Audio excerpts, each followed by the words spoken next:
La Union Police Provincial Office at St. John Bosco College of Northern Luzon nilagdaan ang MOU para suportahan ang mga criminology student.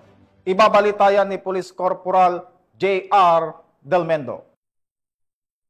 Formal nang nilagdaan kahapon, Disyembre 1, 2025, ang Memorandum of Understanding o MOU sa pagitan ng La Union Police Provincial Office sa pangunguna ni Police Colonel Redentor C. Olsano, Provincial Director, at ng St. John Bosco College of Northern Luzon na kinatawan ni Retired Police Colonel Eduardo C. Abaday, Dean ng College of Criminology. Ginanap ang pagpirma sa Camp Diego Silang, Carlatan, City of San Fernando, La Union bilang pagpapalakas ng ugnayan ng dalawang institusyon para sa on-the-job training program ng mga mag-aaral sa criminology. Sa ilalim ng kasunduan, tatanggapin ng La Union PPO ang mga OJT mula sa St. John Bosco College of Northern Luzon at bibigyan sila ng angkop na pagsasanay upang higit pang malinang ang kanilang kaalaman at kasanayan sa larangan ng criminology. Layunin nitong matulungan ng mga mag-aaral na magkaroon ng aktwal na karanasan sa serbisyo at maihanda sila para sa kanilang propesyon sa hinaharap. Inaasahang higit pang mapatitibay ang ugnayan ng pulisya at akademya sa pamamagitan ng programang ito